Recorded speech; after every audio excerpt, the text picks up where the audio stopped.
Eu, sim. Muito bom dia a todos e todas. Sejam muito bem-vindos a esta quarta edição das Cestas Inteligentes Especiais, excepcionalmente nesta quarta-feira. Hoje nós temos a alegria de receber o professor Fred Didier, e ele vai nos falar sobre cooperação, precedentes e boas práticas.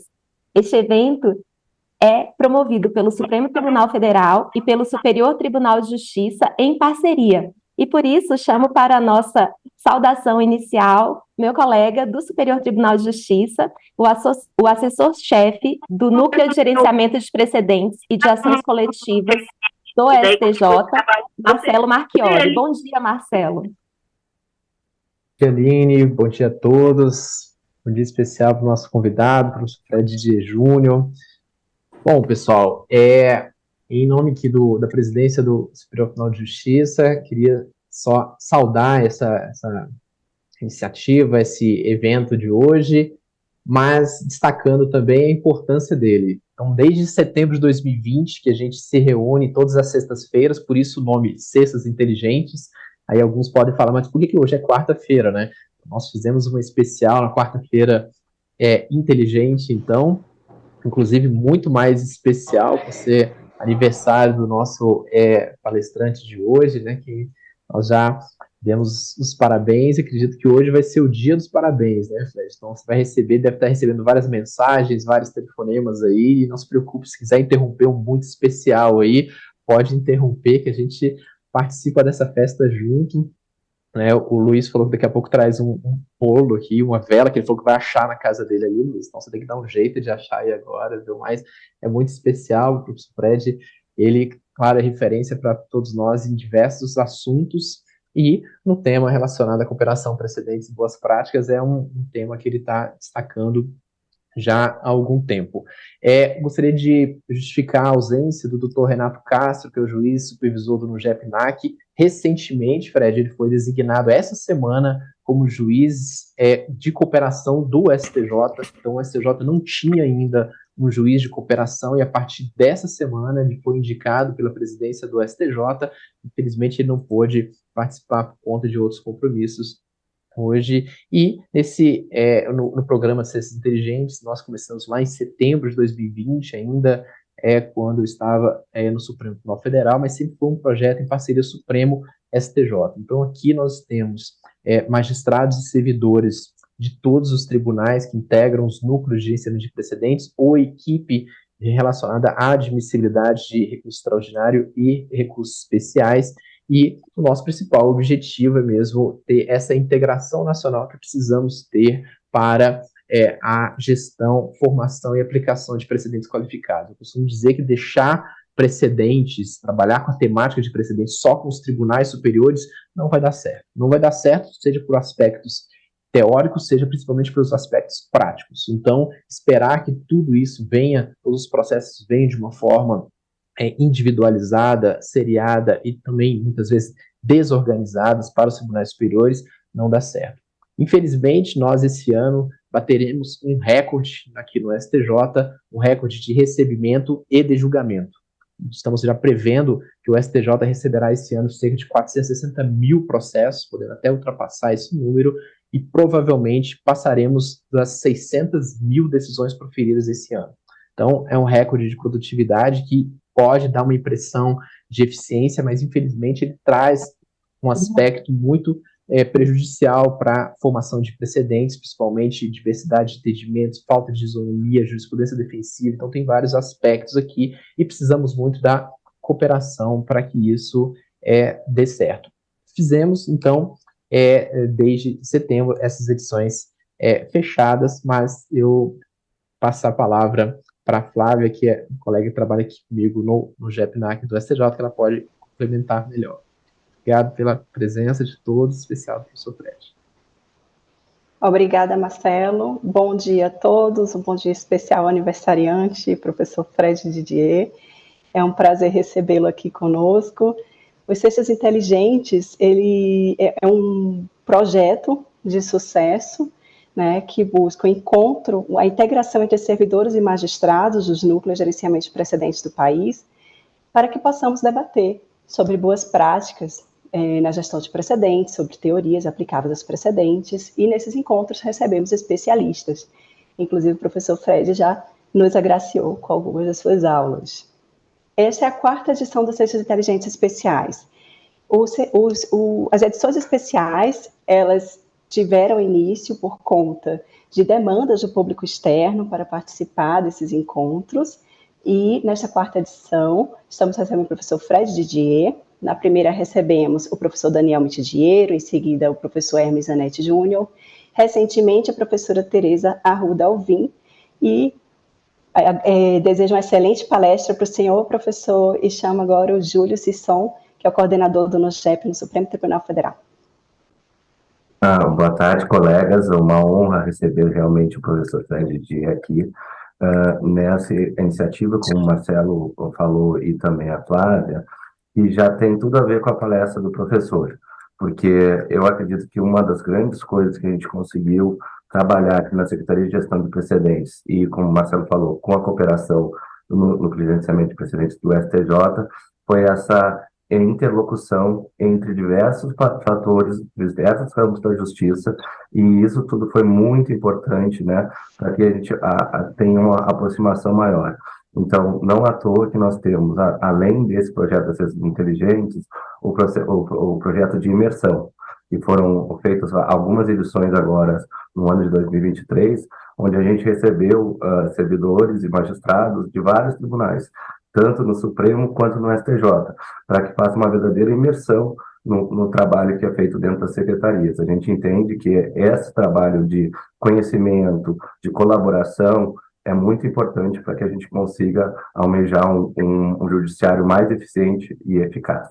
Bem, então, só para terminar aqui, o professor Fred Didier mandou um currículo que realmente está faltando algumas partes, mas como o professor mandou esse currículo, nós vamos nomear o currículo. Então, todo mundo conhece aqui o professor Fred Didier, agradecendo a ele. O professor Fred é professor titular da Universidade Federal da Bahia e advogado. Então, está faltando coisa, mas, professor, seja bem-vindo, é uma honra recebê-lo, e sem mais delongas, a palavra é sua. Muito bom dia, meus amigos, minhas amigas. É uma saudação e um agradecimento especial a Aline, Marcelo, Flávia e Júlio, que estão coordenando isso, já me convidaram há um certo tempo para poder fazer essa exposição. Eu já tinha participado aqui ao tempo lá no início, acho que foi em 2020 ou 2021, sobre ação coletiva. E agora eu volto para tratar de um combo, né, de assuntos. Vocês resolveram fazer uma ligação de 3 assuntos, 2 dos quais têm sido objeto da minha atenção mais recentemente, que é a cooperação e o estudo das boas práticas. E precedentes é um assunto que eu já tive meus momentos com ele, já tive uma relação mais próxima. Depois resolvi me afastar, tomei um pouco de abuso, como dizem meus amigos de Recife, tomei um pouco de abuso do tema, e aí recentemente o pessoal está me chamando de novo para poder falar dele. Acho que já é a 3ª ou 4ª palestra que eu faço nos últimos 2 meses sobre precedentes. E aí vamos fazer essa ligação, né? Cooperação, boas práticas e precedente, um pouco combinando as minhas ideias, e evidentemente eu não vou dar aqui nenhuma aula teórica sobre o que é precedente para vocês. Não vou falar o que é raciocinio, isso, esqueçam isso. Eu vou juntar noções de cooperação e do que eu entendo de boas práticas e da importância disso, e tentar ver em que medida a gente liga isso com o sistema de precedentes no Brasil. Vamos começar com cooperação. Meus caros, a cooperação judiciária é dos assuntos que o novo Código trouxe de uma maneira muito inovadora, talvez o assunto que tenha sofrido mais mudanças com o novo Código. Quer dizer, o Código pegou assuntos velhos e aperfeiçoou, trouxe coisas interessantes, mas eram assuntos sobre os quais já havia doutrina, já havia pensamento sobre o tema. Então, o Código aperfeiçoa um pouco na linha do que a própria doutrina e os tribunais diziam a respeito dos institutos velhos. Sobre cooperação judiciária, foi tudo diferente, porque simplesmente não havia doutrina, e até hoje há muito pouca. Então, o Código inaugura algo que mesmo, e me permitam me usar como exemplo, eu fiquei muito próximo da elaboração do CPC.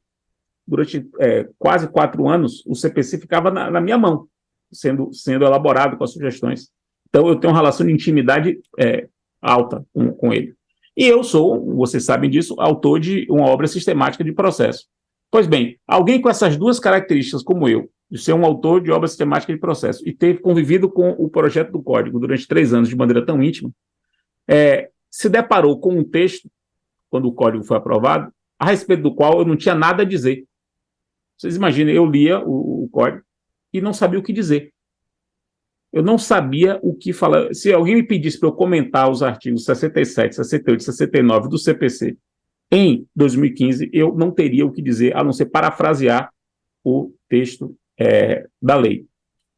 Eu precisei de 4 anos para elaborar uma ideia de cooperação judiciária, ideia essa que eu elaborei em 2019 e que acabou redundando num livro que eu publiquei em 2020, já está na 2ª edição, Cooperação Judiciária Nacional, um esboço de uma teoria para o direito brasileiro. Então, esse assunto é um assunto que, nada obstante não ter uma doutrina antiga a respeito dele, de 3 anos para cá, ele ganhou uma força impressionante. Impressionante. A aceleração brasileira nessas coisas é incrível, porque sai do 0 a 100 km por hora em poucos segundos.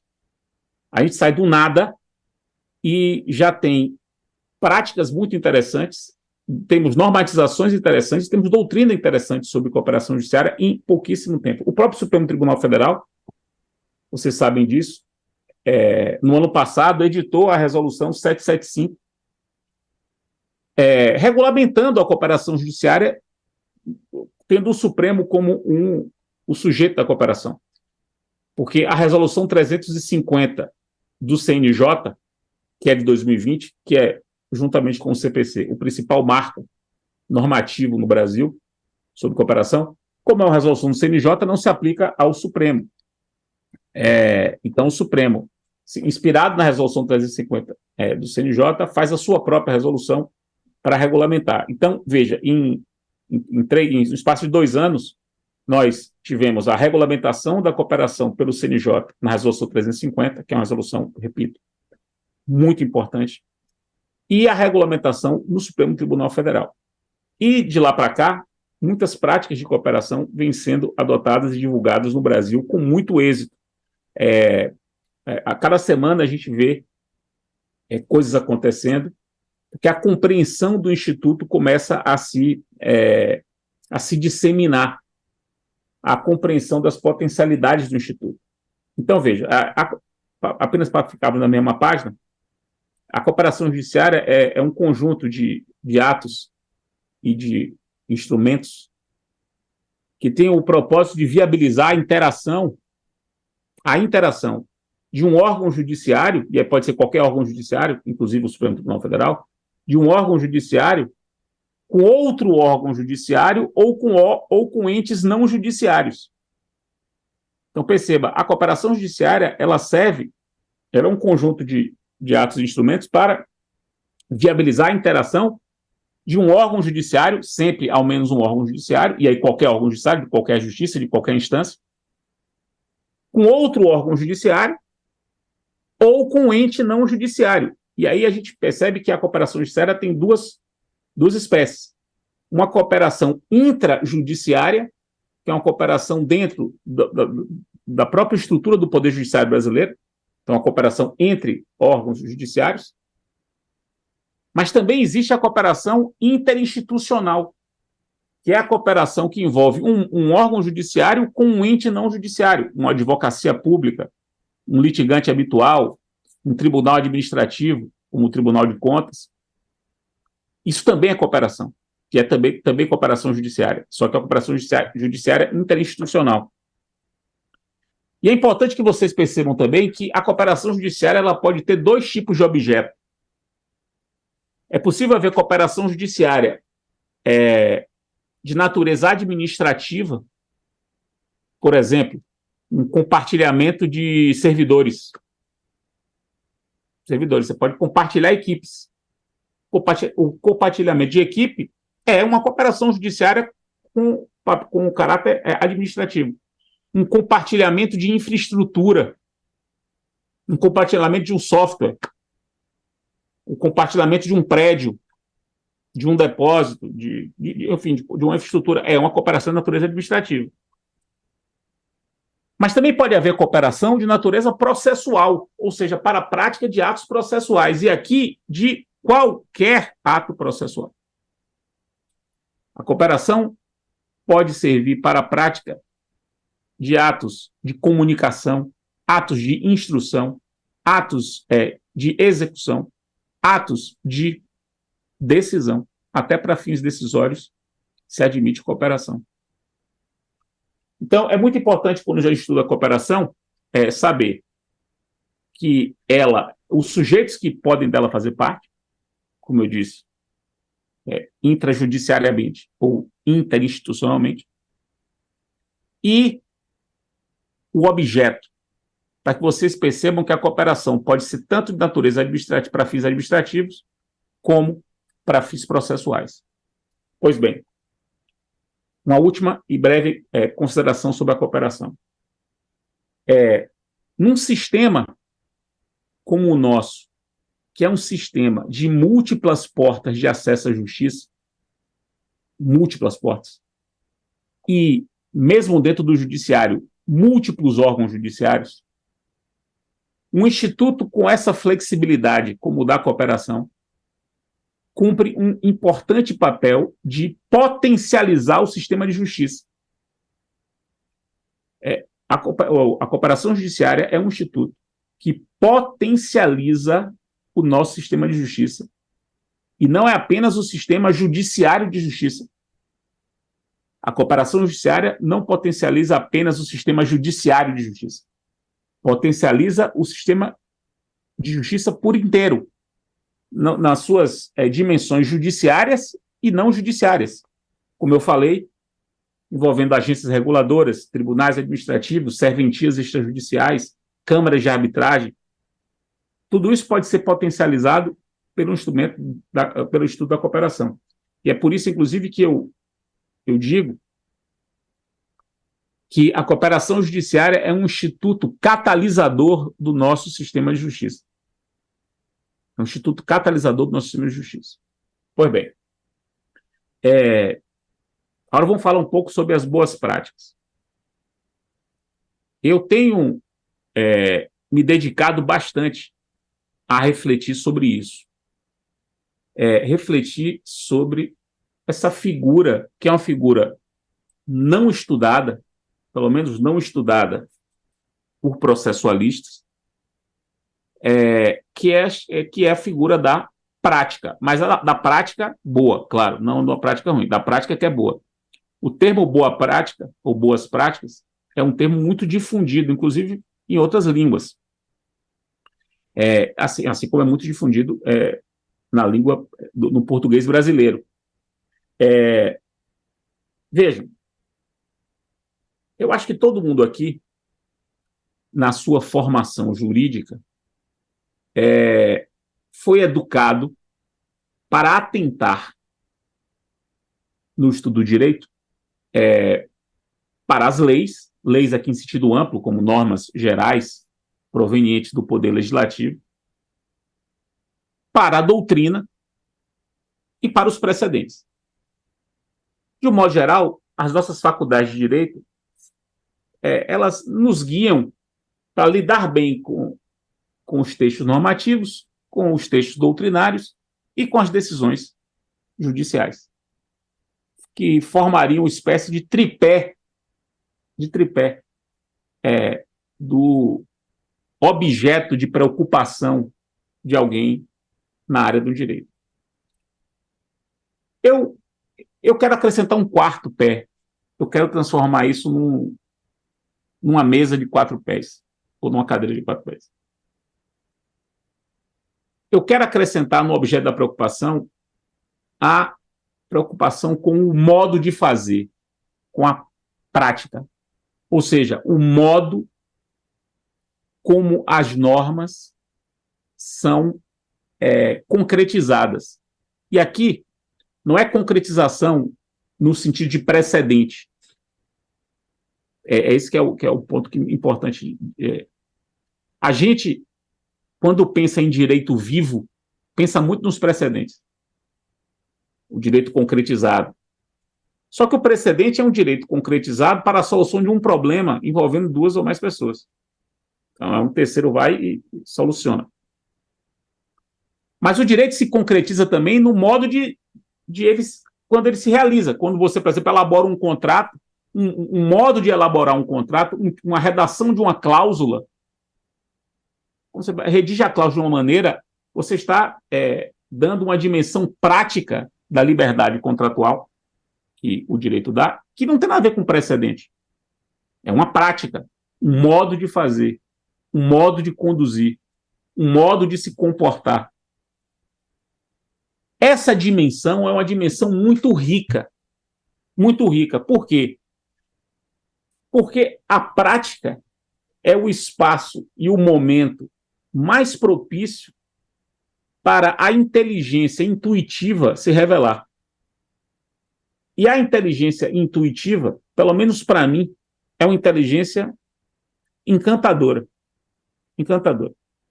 Eu realmente fico seduzido com alguma facilidade quando eu vejo a inteligência da intuição, portanto, aquele tipo de raciocínio que você faz sem deduzir nada, você não está deduzindo nada, mas você percebe um problema e abstraindo, consegue encontrar uma solução interessante para aquilo, sem nada que seja anterior, né? Você não se então você não deduz você cria a solução a partir do problema.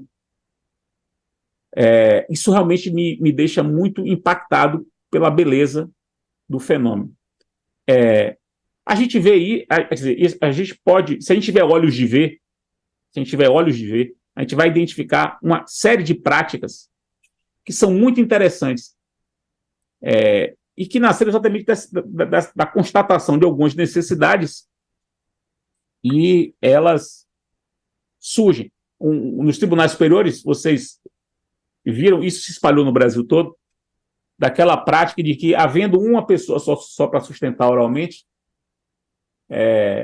e se o voto do relator for no sentido daquela parte que ia sustentar e todo mundo concorda, simplesmente se diz, olha, a gente vai nessa sua linha, você não precisa sustentar. Perceba, não há nenhuma... isso não está na lei. Isso não está na lei. Isso não é ilícito. Não tem nenhuma ilicitude aí. Não há nenhum prejuízo. Mas isso foi uma solução encontrada para dar rendimento ao tempo, ao problema do tempo das sessões. E se pensou nisso e se começou a fazer, e hoje virou uma prática de tal modo consolidado que talvez chegue um dia em que isso vire costume. E aí, virando costume, passa a ser norma. Por enquanto, é apenas um modo de fazer. E veja que isso não é precedente. Você não pode dizer assim, houve um precedente da primeira turma do Supremo nesse sentido. Não é precedente isso. Isso não é um precedente. Isso é uma prática adotada no modo de conduzir as sessões. Pois bem. Então, o que é que eu estou me dedicando bastante a isso? Eu até pedi para a Aline compartilhar com vocês um texto que eu escrevi com o Leandro sobre o assunto. A gente resolveu escrever um texto que é uma introdução ao estudo das boas práticas processuais. Né? É você pegar a boa prática processual como objeto de estudo e tentar criar uma teoria sobre isso que ajude a gente a compreender como extrair disso coisas interessantes para o aprimoramento do processo no Brasil. Então, eu proponho, portanto, essa quarta dimensão de estudo, a dimensão da prática.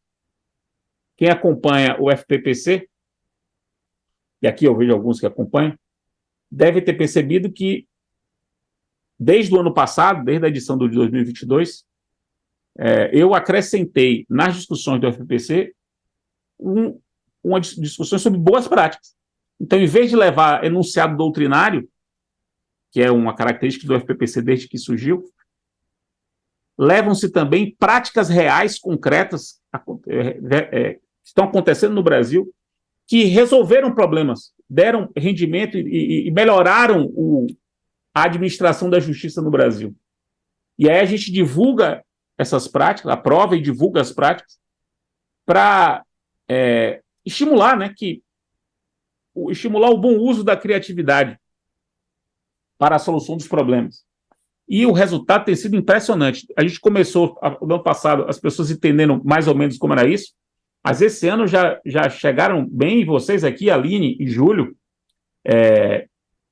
levaram uma prática do Supremo, vou até comentar ela mais tarde, tudo a ver com o tema da conversa de hoje, e que foi aprovado. Então, é muito bom ver operadores preocupados em fazer com que as coisas funcionem de forma melhor.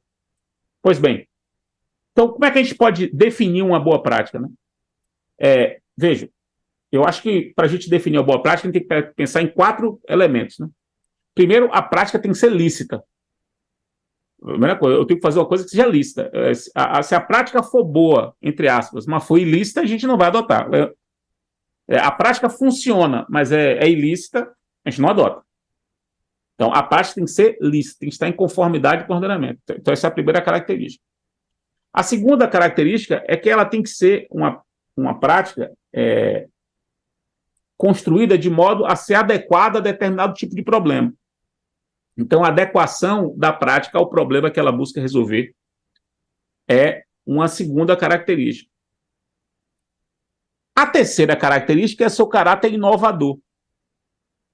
Ou seja, ela agrega ao sistema uma compreensão que até então não se tinha, ou um modo de fazer que até então não se tinha.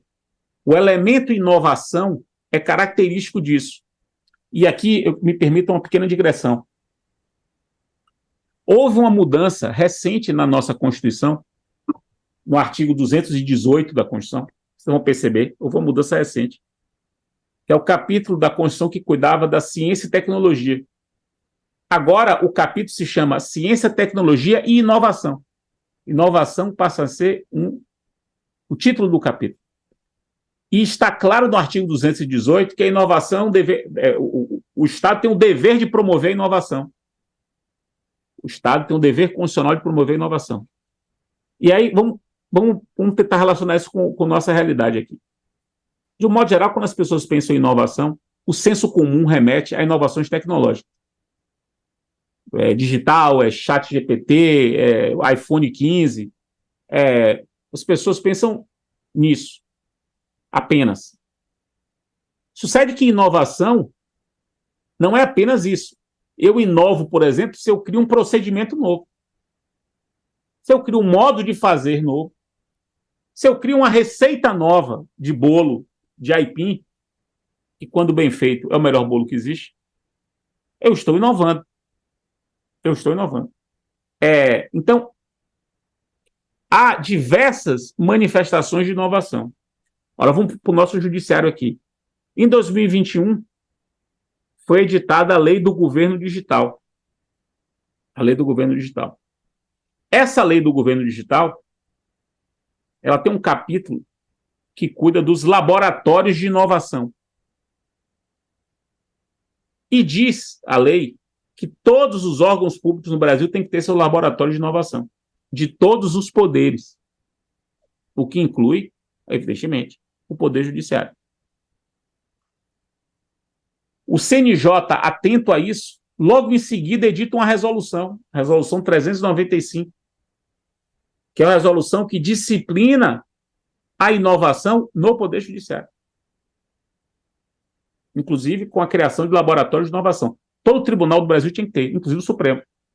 E claro que o laboratório de inovação não é apenas para fazer software, não é apenas para fazer robô, não é apenas para fazer plataforma virtual. O laboratório de inovação é um lugar onde, por exemplo, se podem pensar em procedimentos. Se podem elaborar coisas como a revolucionária e não tão insensada como deveria ser, transformação da repercussão geral, que foi pensada numa coisa em 2004 e se transformou em outra. E se transformou em outra pela prática.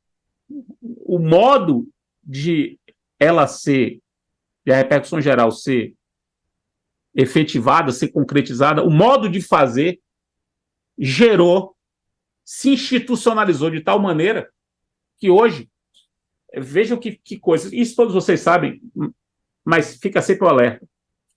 A institucionalização da repercussão geral, da maneira como foi, fez com que os recursos repetitivos não existissem no Supremo. Não existem. Eles que são uma estrela do STJ não existem no Supremo. E não existem porque a prática do STF produziu, de uma maneira inovadora, um instituto novo, que tem um nome de repercussão geral, mas não é só mais isso, tão forte que é provável que o STJ faça a mesma coisa quando regulamentada a relevância da questão federal. É provável. Mas você sabe, o Marcelo aí pode dizer com mais firmeza. Então, eu quero destacar a necessidade de nós sujeitos do judiciário, em sentido amplo, levemos a sério o dever de inovar, que agora é constitucional e também se aplica ao Poder Judiciário. E comecemos a pensar em modos de fazer distintos e que façam com que as coisas melhorem. O Supremo tem excelentes bons exemplos em relação a isso. Então, essa é a terceira característica, a inovação. E aí vem a quarta característica, que é, para ela ser boa, quer dizer, para ela ter o adjetivo boa, ela tem que fazer com que as coisas, que determinado bem jurídico seja promovido de maneira mais eficaz e eficiente dessa nova maneira do que da anterior. Quer dizer, para ela ser boa, ela tem que ser uma prática inovadora, lícita, adequada e que faça com que as coisas melhorem. Né? Que com ela as coisas melhoraram, passaram a funcionar melhor. O CNJ tem um conceito de boa prática. Interessante isso. Ele tem um conceito de boa prática. Na portaria 140 do CNJ, portaria 140 do CNJ, artigo 4º, inciso 1. Está dito assim, que a boa prática é uma experiência, olha só, olha como é bem amplo. Experiência, atividade, ação, caso de sucesso. Interessante essa expressão no texto normativo, né? Caso de sucesso, projeto ou programa cujos resultados sejam notórios pela eficiência, eficácia ou efetividade e contribuam para o aprimoramento e ou desenvolvimento de determinada tarefa, atividade ou procedimento do Poder Judiciário. Eu vou compartilhar com vocês aqui no chat.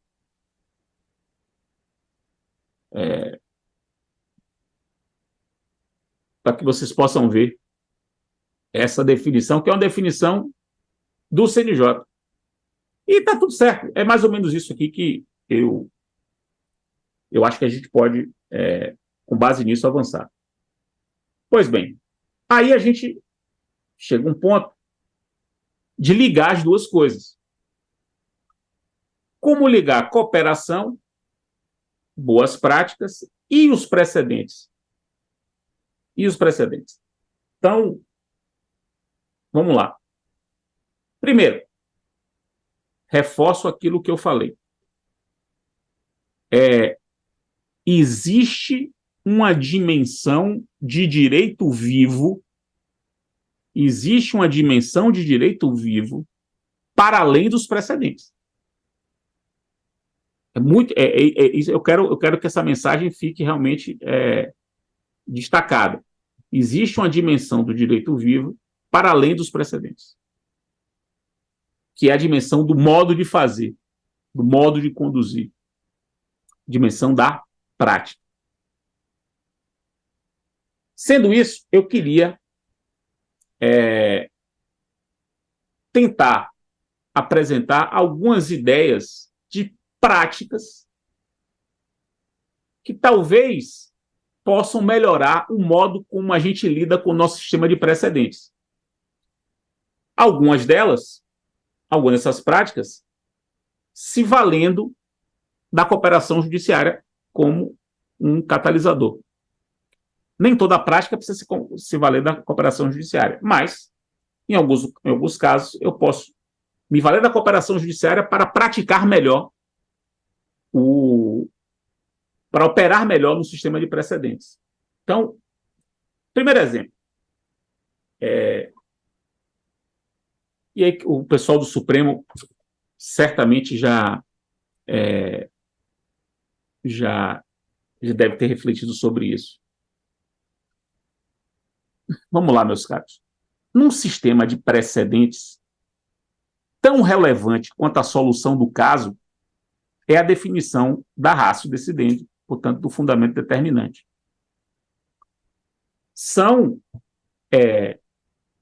Na verdade, num tribunal como o Supremo, como o STJ, se a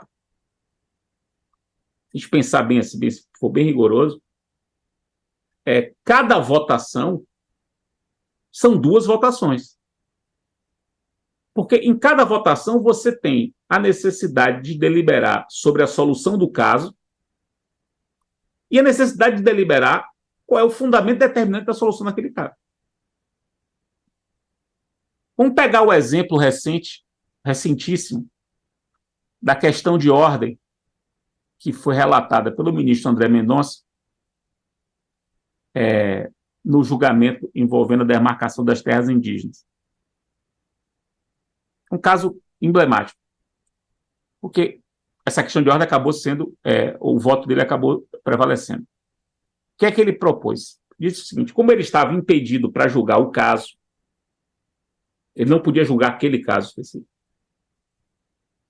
Mas aquele caso, além da solução dele, geraria um precedente para outros casos. Então, havia necessidade de se fixar a tese da repercussão geral, além de resolver o caso concreto. Aí o que é que ele diz? Ele propõe, olha, são coisas distintas, são votações distintas, são deliberações distintas. A deliberação para o caso, para ela eu sou impedido. Mas a deliberação para a tese, não. Para a tese, não. Até porque a tese pode ser aplicada em outros casos. São deliberações distintas. Esse exemplo, que é recente, acho que todos vocês devem saber, ele ilustra bem o que eu quero dizer. Ora, se num tribunal de precedentes, sobretudo quando o pleno julga, a gente tem de se preocupar com a solução do caso e com a definição da ratio, não seria melhor mudar o modo de se colherem os votos? E aí é a primeira questão de prática que eu proponho. Não é melhor que se colham os votos pela conclusão, portanto, pela solução do caso, e se faça uma colheita de votos pela fixação da tese? Vejam como isso será importante, por exemplo, no julgamento da maconha, que está aí em andamento. Vai ser muito importante. É possível que a maioria seja muito clara em relação à conclusão de descriminalizar o porte para uso. As coisas indicam, não sei, estou especulando, mas indica que vai ter uma certa maioria para isso. mas vai ser uma barafunda sobre qual é o fundamento disso, assim, quais são os limites disso. Não, será que a gente não tem que aprimorar essa prática? Percebe que isso é uma prática, um modo de se colher votos num sistema de precedentes, de modo a fazer colheita específica de votos para a conclusão e colheita específica de votos para o fundamento determinante, quando houver pluralidade de fundamentos determinantes, para não acontecer o que aconteceu no julgamento da DPF, das relações homoafetivas, que acho que foi 10-0 na conclusão, e não se sabe qual foi o fundamento determinante. Não sabe se é casamento, se é união estável, se é terceiro tipo de família. Tudo bem que 10 anos depois, isso já não tem mais problema nenhum, porque se deu de barato, que é casamento, e pronto, vamos em frente, e aí o CNJ deu uma de João sem braço, interpretou que é casamento, e acabou, virou casamento. Mas se a gente for examinar os fundamentos, a gente vai ter dificuldade de identificar qual foi a maioria. Não houve essa preocupação. Então, acho que é importante, acho que seria uma prática interessante. Aperfeiçoaria o sistema de precedentes, porque evitaria discussões depois, na hora da aplicação. Uma segunda reflexão, acaba sendo um corolário disso, é o seguinte: havendo,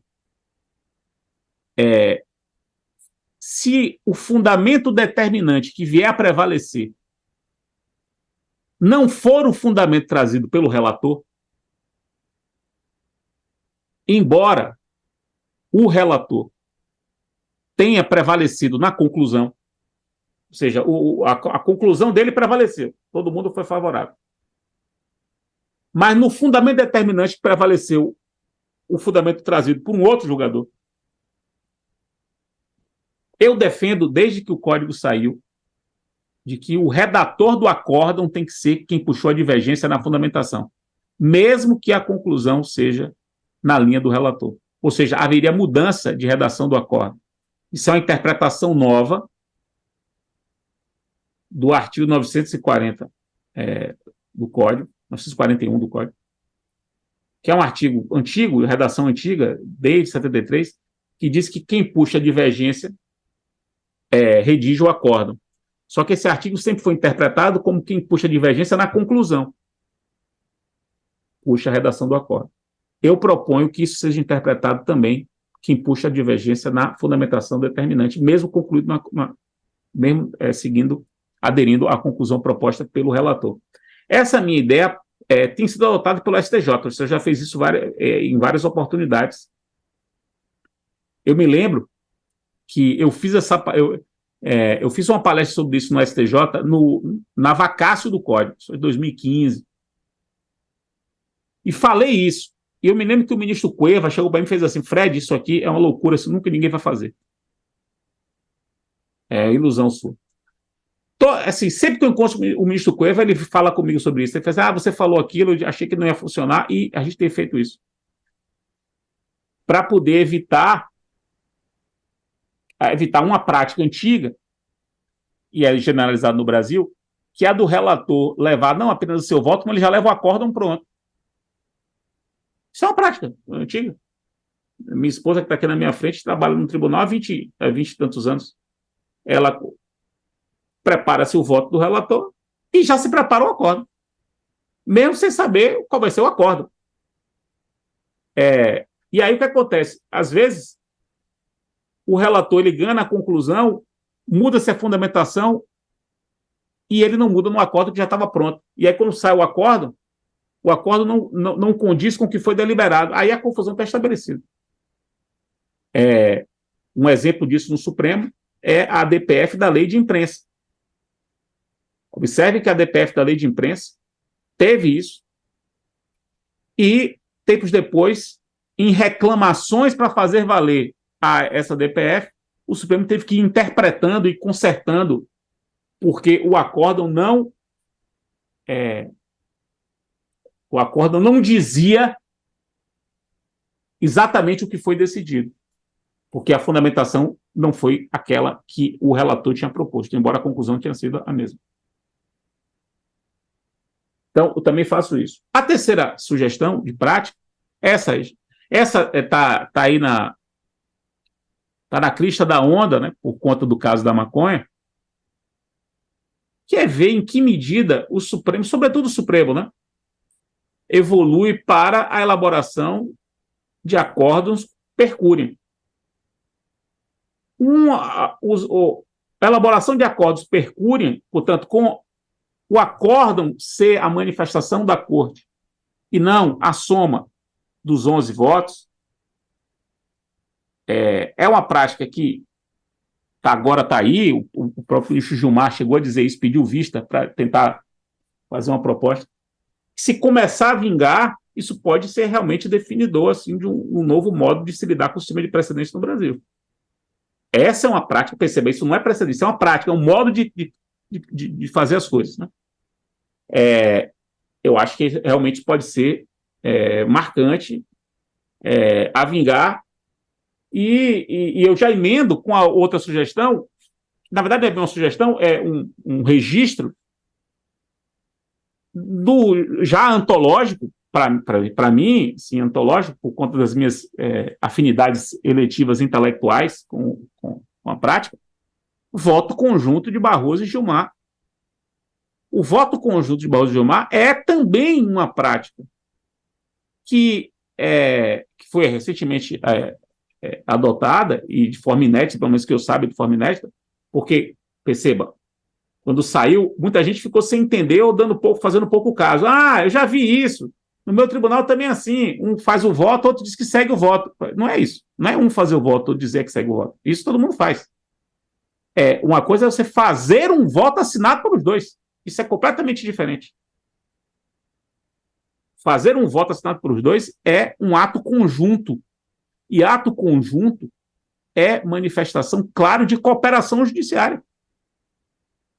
Ato conjunto é exemplo de manual de cooperação judiciária. Se vocês forem na resolução 350 do CNJ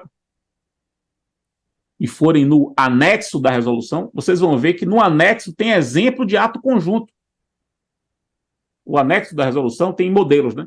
Tem um que é modelo de ato conjunto. O que os ministros Gilmar e Barroso fizeram foi um ato conjunto entre dois ministros supremos. Isso é um marco. E claro que é um esboço, né? A antessala de julgamentos per curiam mais para frente. Então, nós estamos vivendo um momento favorável a esse tipo de reflexão, a mim me parece. A mim me parece. O fato de o Supremo estar enxugando o seu acervo,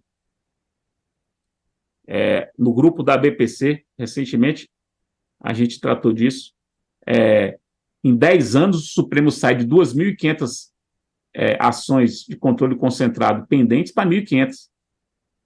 Isso em 10 anos. Estamos falando de uma redução de 1.000, fora as que entraram nesse período. Então é muito significativo. A máquina de julgar, pós-pandemia, o Supremo virou uma máquina de julgar. Consequentemente, em poucos anos, muito provavelmente, o Supremo vai ter uma certa tranquilidade de lidar com seus casos, trabalhar os seus casos, amadurecer mais ainda os seus casos do debate.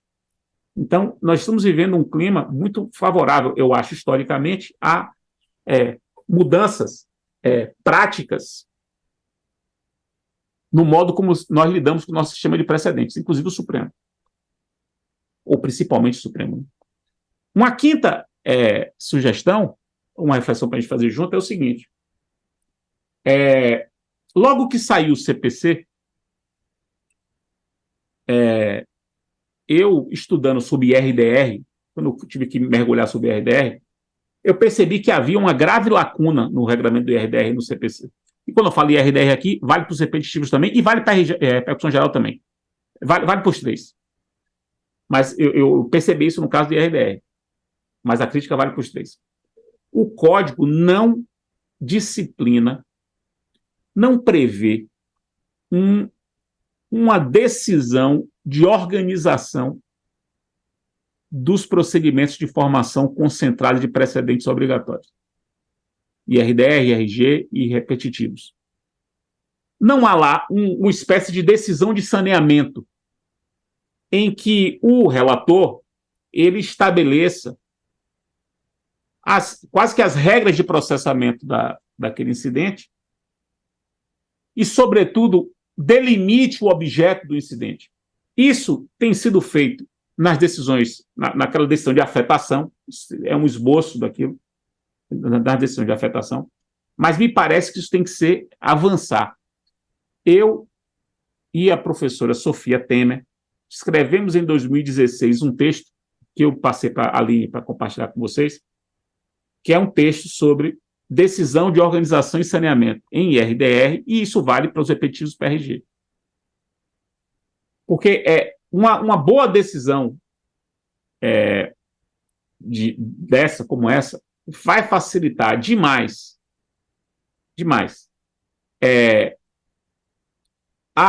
o momento do julgamento, porque a questão vai estar bem delimitada, os argumentos postos bem delimitados, de lado a lado, as regras para participação de interessados, amicus curiae, outras entidades representativas, terceiros interessados, também ficariam ali bem delimitadas.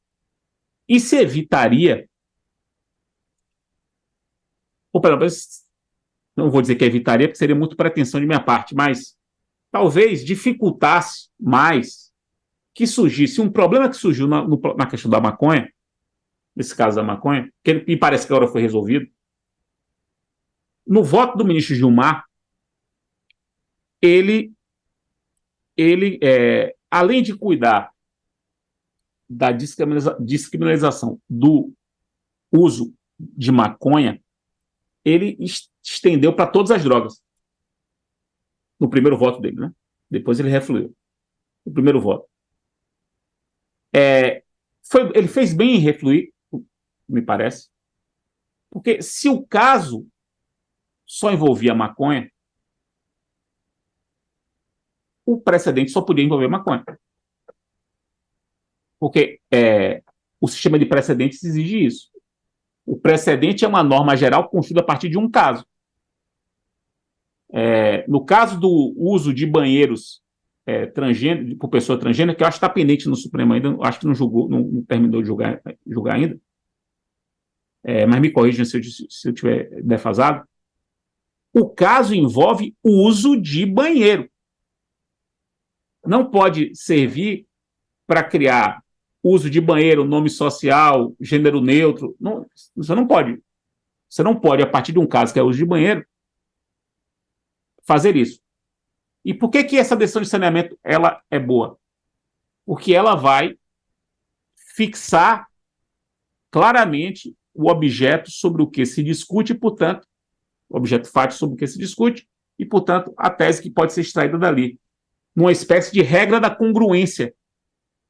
Cria-se uma espécie de regra de congruência, adaptada ao modelo de precedente.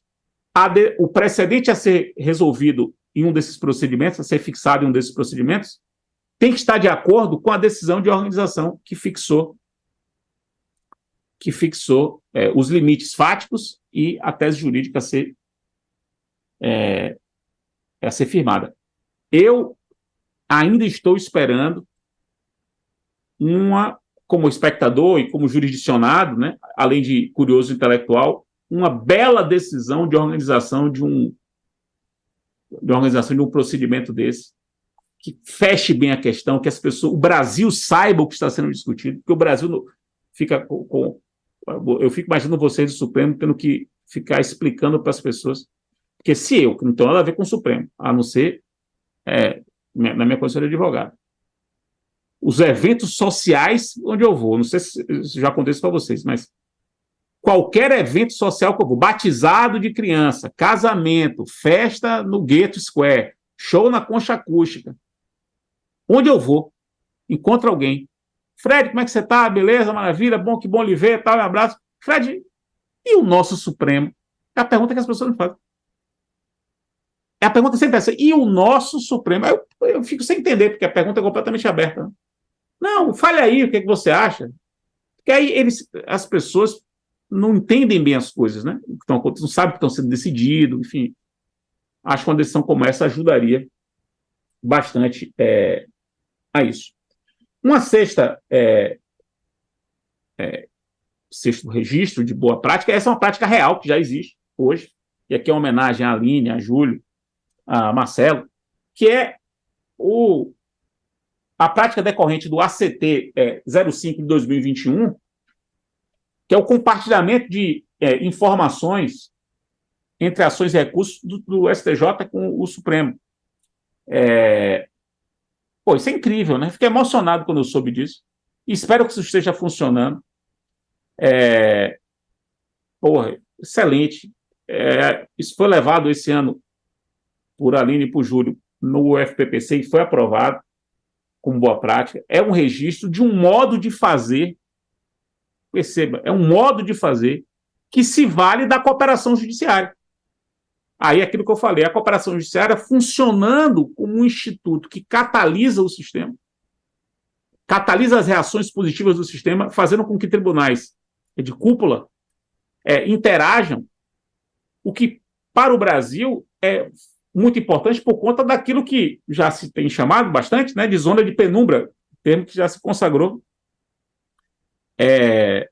por conta da obra de Marinoni e de outros tantos. Essa zona de penumbra de atuação dos tribunais superiores no Brasil, sobretudo o STJ Supremo, faz com que a interação entre eles tenha que ser permanente para evitar retrabalhos, sobreposições de competência, dúvidas, que são inúmeras. E aqui eu avanço para propor um passo além disso. Já tinha falado isso com a Aline, eu acho, não sei se eu falei com o Júlio, mas com a Aline eu falei, que é propor um passo além disso. Pode ser uma quimera o que eu vou dizer aqui, pode ser que isso nunca aconteça, mas eu quero registrar essa minha sugestão no dia do meu aniversário.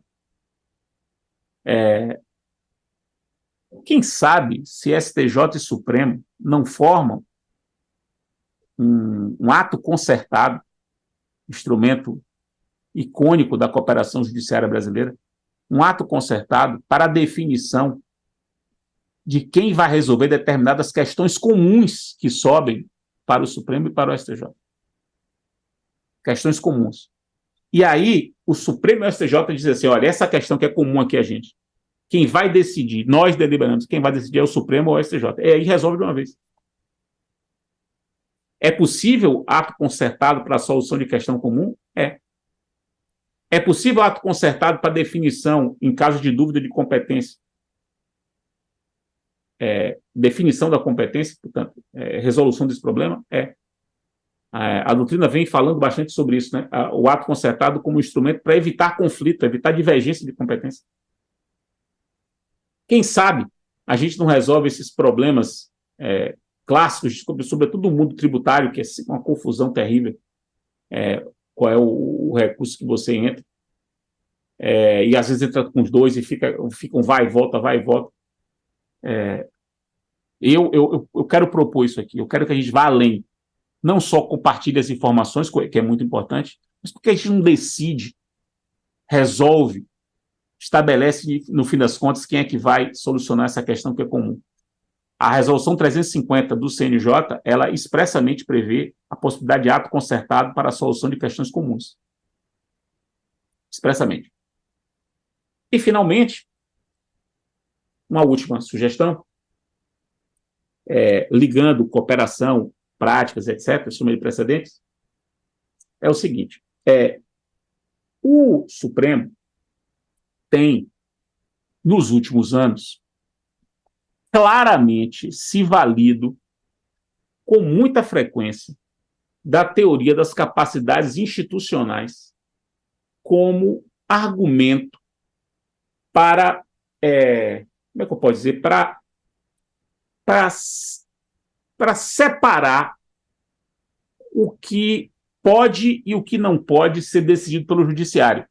É mais ou menos assim, há coisas que o judiciário não tem como decidir, há coisas que é melhor que uma agência reguladora decida, há coisas que é melhor que o CAD decida, o Tribunal de Contas da União decida. E esse tipo de clivagem sobre o que é ou pode ou não pode ser justicializado tem sido uma preocupação muito, muito recente. Pode botar aí capacidades institucionais na pesquisa do Supremo, vocês vão ver várias decisões nesse sentido. Isso tem a ver com o sistema de precedentes e pode ser potencializado bastante com cooperação interinstitucional. A cooperação interinstitucional, sobretudo com esses entes que têm mais capacidade institucional para essa ou para aquela matéria, pode dar potencialidade a isso. O caso da ADO 25, que tem a ver com a distribuição de recursos da Lei Candir, é, para mim, emblemático.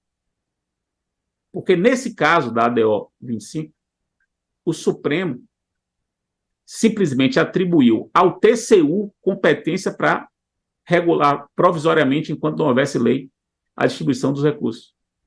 Ao TCU, que nem parte do processo era. E o Supremo fez isso sob o fundamento de que o TCU teria melhores capacidades institucionais para isso. Está dito isso, inclusive, na decisão, expressamente. Pense que isso pode se expandir para outros casos em que as capacidades institucionais de outros órgãos apareçam. E me parece que a cooperação interinstitucional pode ajudar nisso.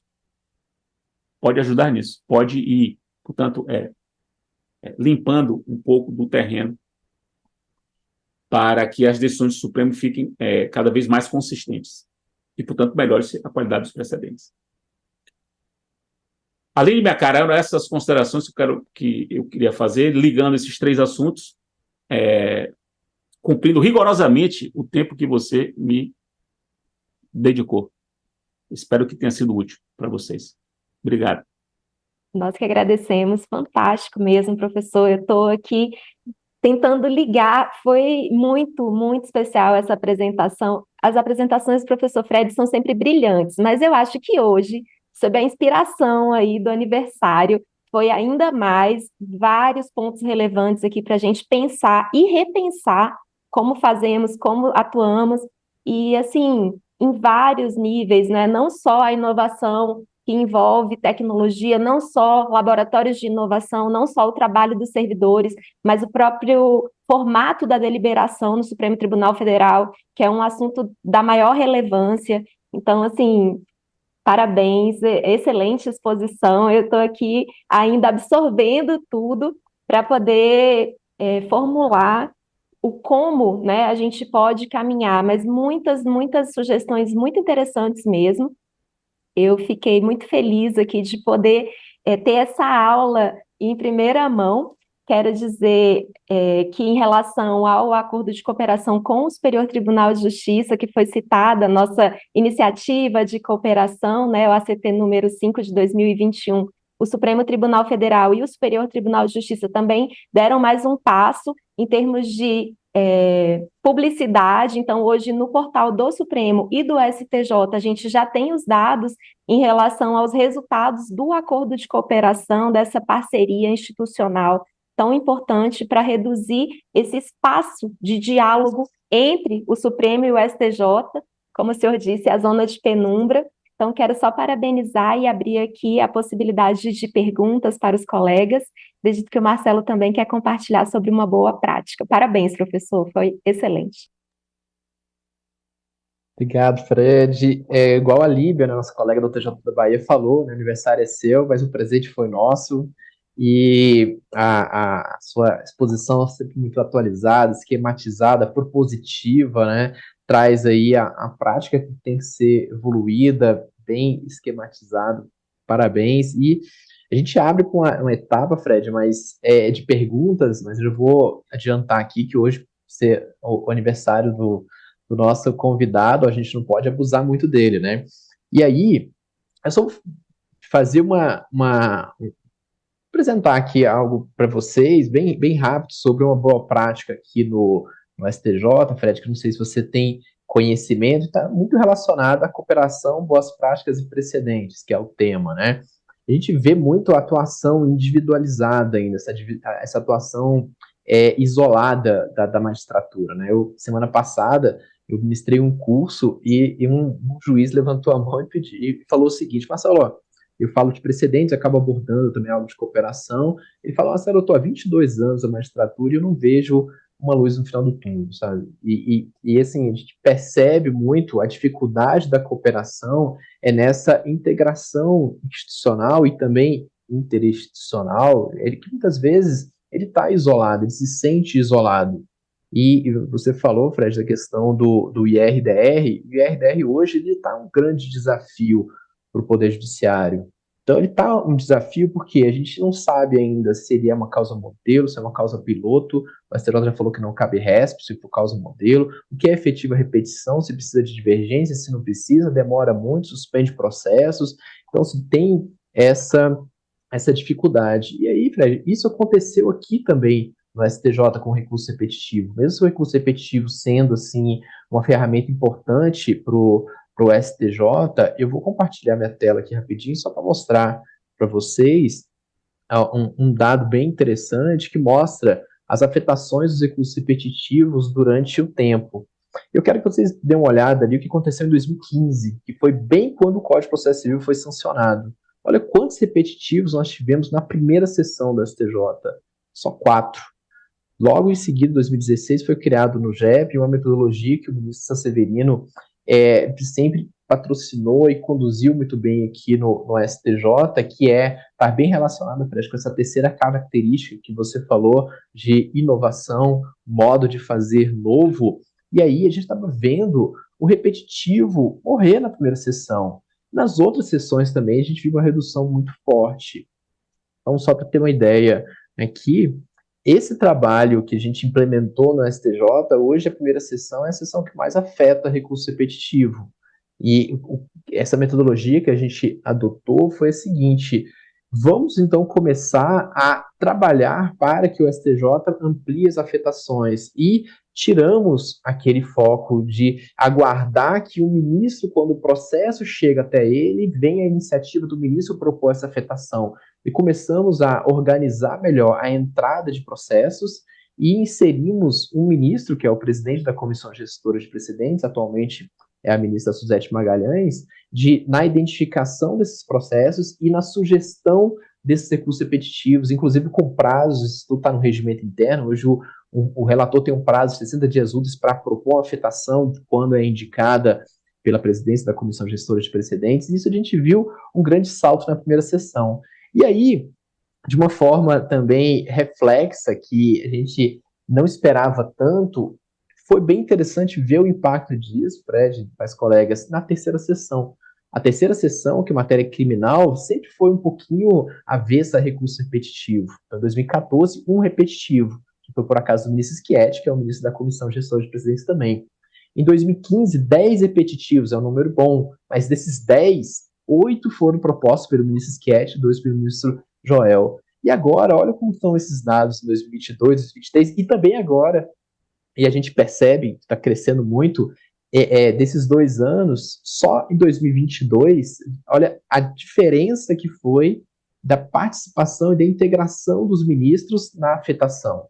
Praticamente todos esses ministros aqui, eles estavam ali em 2014, 2015 e também não trabalhavam com recurso repetitivo. Então, essa prática, essa boa prática relacionada à cooperação interna no STJ entre a Comissão Gestora de Precedentes e os ministros, então foi uma cooperação institucional com os magistrados, fez essa ampliação.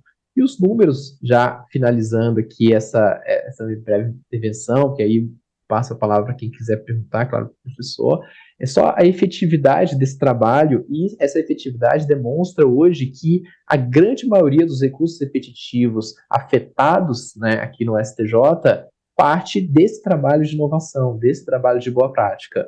Então, se a gente for olhar durante os anos, em 2019, a STJ afetou 40 temas, 19 foi com base nessa indicação da Comissão Gestora de Precedentes. Em 2020, 38, 22 foi essa indicação. 2021, 50, 33.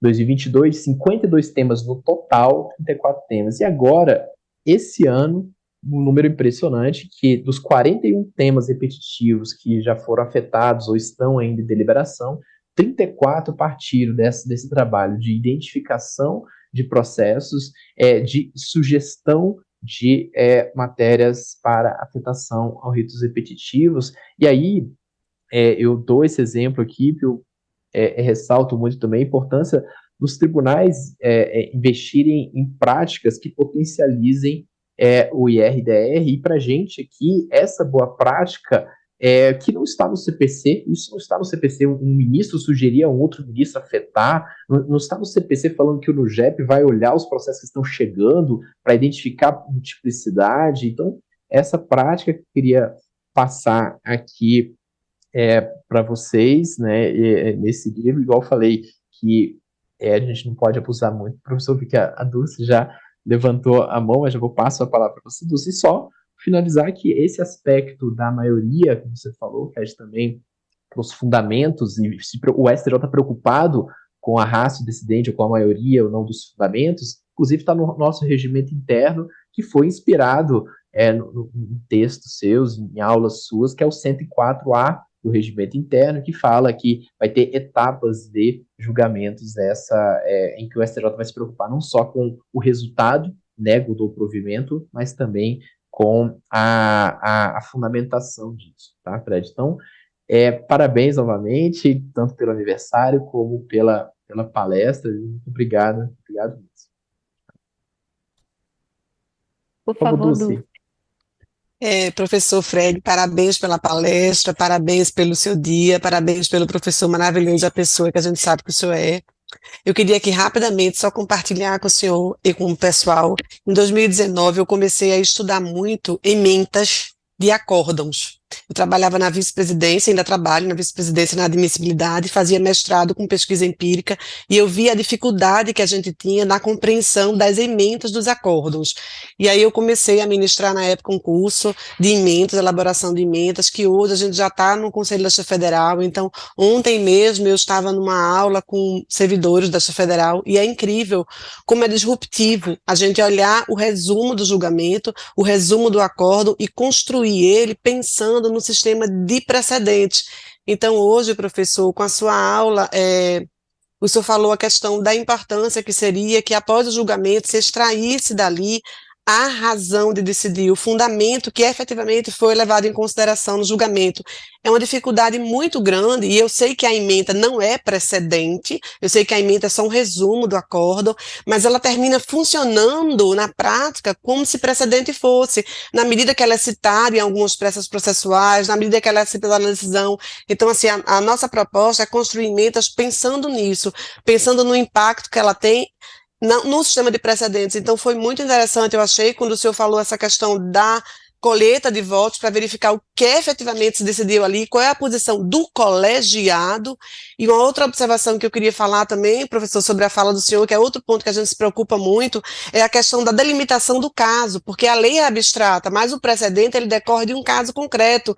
E hoje, trabalhando até na admissibilidade, eu vejo como às vezes é difícil você aplicar um precedente, você ver se aquela situação se encaixa, porque o fato jurídico relevante fica muito distante. Então, a gente tenta pregar a importância de definir o fato jurídico relevante, o que é que enquadrou aquele precedente naquela situação. Então, assim, quando eu escuto o senhor falar, e quando eu tenho escutado outros colegas falarem aqui no Cestas Inteligentes, dá um afago no meu coração por ter a impressão de que trabalhar nas emendas também é uma forma de cooperação com a justiça, entendeu? Para que as coisas funcionem corretamente. Muito obrigada, professor, parabéns, tudo de bom, vi que o senhor continue assim. No próximo FPPC eu vou para a sala de cooperação, que eu quero escutar mais disso, tá? Muito obrigada.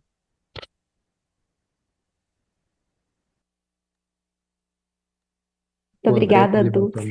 Isso. André. Queria primeiramente parabenizar a Fred, né, pela brilhante palestra, também pelo seu aniversário. Agradecer a disponibilidade do professor, né, em estar aqui conosco no dia do seu aniversário. Agradeço também, mais uma vez, aos organizadores do evento, né, que nos permitem estar aqui participando e aprendendo. É sempre muito bom. Queria comentar, Fred, a propósito de sua fala, que nós já temos aqui, no nosso regimento interno, a previsão de uma decisão saneadora para esses precedentes obrigatórios. Como bem me lembrou aqui a nossa competentíssima chefe do NUGEP aqui do TRT5, Naya Jasmin, que está aqui nos acompanhando. Eu vou depois compartilhar pelo chat para os colegas terem ciência, né? Não sei se você já sabia, mas a gente incorporou aqui em recente publicação, né, nosso regimento que foi recentemente publicado. Queria dizer também que fiquei muito feliz com a sua fala com relação à cooperação envolvendo julgamento, especialmente na possibilidade de nós passarmos a ter nos tribunais superiores, né, o julgamento per curiam. E muito se falou disso, né, recentemente, a propósito da fala do nosso atual mandatário da República, e eu vi manifestações questionando essa possibilidade, inclusive porque foi dado um caráter de sigilo, né, da posição dos ministros ou de quem estava votando, embora nós saibamos que o julgamento per curiam ele permite voto vencido, né, permite a juntada de voto vencido em alguns casos. Eu queria saber a sua opinião a respeito disso. Será que essa votação per curiam, ela, de algum modo, ela fere a necessidade da publicidade aos atos processuais? O que é que você pensa sobre isso? Obrigado, André. Vamos lá. O regimento interno do TJ da Bahia, também prevê essa decisão de saneamento em RDR. Eu ajudei a fazer a reforma do regimento interno e foi nesse momento que eu pensei nisso. E isso acabou inspirando a mudança em outros tribunais. Acho até que a do TRT5 segue esse padrão do que foi mudado no regimento interno do TJ da Bahia em março de 2016. Quanto ao julgamento per curiam, eu sou totalmente favorável, e se a gente for pensar bem, se você for examinar os autores que escrevem sobre ordem do processo nos tribunais, que é um assunto, digamos assim, é um assunto obscuro, que não é tão pop, mas é muito importante, você vai perceber que o pessoal já dizia, isso no tempo do Código de 73, quanto mais agora, que a redação do acórdão não se confunde com a redação do voto. E a redação do acórdão teria de espelhar a compreensão do colegiado. São coisas distintas. Porque se você pegar a letra da lei já manda fazer assim. Porque, tanto que fala que o acórdão é posterior ao julgamento. Perceba, a lavratura do acórdão é posterior ao julgamento. Só que a prática nossa é que o relator já leva o voto como acórdão. Tanto que você vai perceber que nos tribunais fala muito assim, já com acórdão, excelência. Já com acórdão, excelência. Ele já traz o acórdão pronto. Portanto, houve uma distorção prática. Então, se a gente pensar bem, o sistema, na interpretação literal, já mandava ser assim, embora a prática não fosse. Agora vamos para a consideração do que disse o presidente Lula. Sigilo, para mim, não dá. Acho que seria um retrocesso desnecessário para a nossa história. A gente não precisa disso. Nesse ponto, isso não é um problema para o Brasil. O problema o televisionamento pode ser um problema? Pode. Até acho que ou para tudo. Sim. Mas o sigilo, eu acho que a gente nesse sentido, a gente é um modelo. É bom saber como as pessoas e os ministros pensam, os julgadores pensam. Agora, o julgamento per curiam, tem um posicionamento da corte, é uma decisão que diga o que a corte pensa. Com a possibilidade de os vencidos declinarem seus votos, eu acho isso espetacular. Acho isso espetacular. E, na linha do que Dulce falou, perceba, Dulce, como houve uma mudança. Você que está estudando isso, pegue os acórdãos do Supremo do STJ de 2012, 2013, e pegue os acórdãos de hoje. Até o modo de redigir o acórdão é diferente. Inclusive com a preocupação com a enunciação das teses. que é uma prática. A preocupação com a enunciação das teses é uma prática boa, facilita. O que a gente pode divergir é que, às vezes, a tese é mal enunciada. Aí já é um outro problema. Às vezes, a enunciação é ruim, fica uma enunciação muito longa, fica em forma de parágrafo. Uma tese não pode ser enunciada em forma de parágrafo. A tese tem que ser sujeito, verbo, predicado. Quando fica um parágrafo, muita oração subordinada, embutida, aí complica. Aí a gente pode discutir o modo de redigir, mas a ideia de se enunciar a tese é uma ideia ótima. Alguns regimentos internos já impõem que isso aconteça, já em regra de regimento interno, embora o código não estabeleça. Então, eu concordo com você que isso é uma excelente prática que precisa ser refinada, né? Até porque, pelo menos eu estou com essa hipótese, não sei se vocês do Supremo concordam comigo, mas eu acho que as súmulas vão deixar de existir. Acho que ninguém está dando a menor bola mais para a súmula. Então, se é assim, vamos redigir as teses no próprio julgamento, nas próprias decisões, e agora redigir de modo sujeito, verbo, predicado. Se tem várias orações subordinadas, elaborem-se várias teses. Tese 1, tese 2, tese 3, tese 4. Botar tudo em forma de um parágrafo é um desserviço, só vai gerar problemas de interpretação depois. Era isso. Câmbio. Ótimo. Fred, inclusive a súmula no Supremo, não sei se todos têm conhecimento, mas tem 20 anos que o Supremo não edita nenhuma súmula, né? A última súmula do Supremo é de 2003. Aí alguns falam assim, que também teve várias, né? Em 2003 teve foi de cambulhada. O Supremo só teve 5 momentos de súmulas na sua história. Nos anos 60, 2 nos anos 60, depois nos anos 70, anos 80, depois em 2003. E aí acabou. Aí, a súmula vinculante, qual é a última súmula vinculante do Supremo? Você sabe de qual, assim, quando é que foi aprovada? Esse ano, né? Foi esse ano. Né? É uma criminal, mas a penúltima foi, salvo engano, em 2021, a antepenúltima em 2019, depois de 16, 14, ou seja, a cada 2, 3 anos o Supremo edita uma súmula vinculante. Eu acho que, quando falo sobre isso em aula, eu também defendo da mesma forma que você, que a súmula vai acabar e a ideia da súmula vai ser totalmente absorvida pela sistemática da repercussão geral ou das teses que vierem aí em controle concentrado, que é uma grande também prática. O Supremo, inclusive, a gente você já viu, está, em alguns casos, devolvendo aos tribunais de origem recursos extraordinários para aguardar julgamento de ADI. E alguns ministros falam assim, para adequação posteriormente. Mesmo não tinha visto isso, não. Não tinha visto, não. Eu te mando depois algumas decisões, mesmo no 30, não falando que cabe negativa de seguimento e juízo de retratação, os ministros estão fazendo isso em um caso específico, uma matéria tributária, sabe? Então, há uma tendência, eu defendo isso, inclusive propus agora o enunciado nas jornadas do CJF nesse sentido, foi até aprovado o enunciado para defesa, né? E a ideia, eu acho que tem que aumentar também a força dessas teses, porque de nada vai adiantar termos teses em ADI se o agravo em recurso extraordinário ainda vai subir. A ideia é que caiba agora agravo interno e a gente tenta trabalhar distinção e superação, e aí é um outro debate. Bom, essa linha... Marcelo, sim, pois não. Só para a súmula essa de matéria penal não foi aprovada ainda esse ano, tá? A última é de 2020. Isso, então não foi aprovada, então? Ela está em deliberação.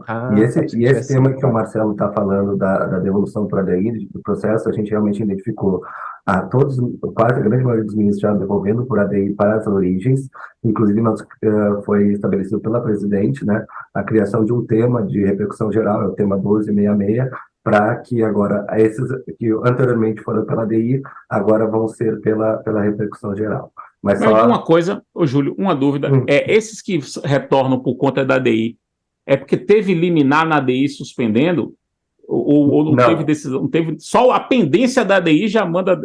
Sim. Entendi. É uma outra tendência de aproximação, né, entre o controle concentrado e o controle difuso. É muito interessante mesmo. Muito bom. Eu conheci isso não, muito bom saber. Aline, por favor. Muito bem. Professor Didier, eu vou passar a palavra para uma manifestação final, para dizer também que, se antes as pessoas já perguntavam do nosso Supremo, agora que passou aniversário aqui no evento do Supremo, é que vão perguntar mesmo. Alegria enorme, em nome da presidência do Supremo Tribunal Federal, quero registrar a minha gratidão pela sua palestra no dia de hoje. E passo a palavra para uma manifestação final. Sua mesmo, Fred. Minha? Ah, minha? Isso. Ah, pô, obrigado. Isso. Pô, muito obrigado a vocês. Espero que tenha sido bom para vocês. Para mim foi ótimo. Aprendi, pô, não sabia essas coisas. E aprendi também fazendo essa exposição, né? Porque eu tive que pensar nessas coisas para poder fazer essas ligações. E é sempre bom.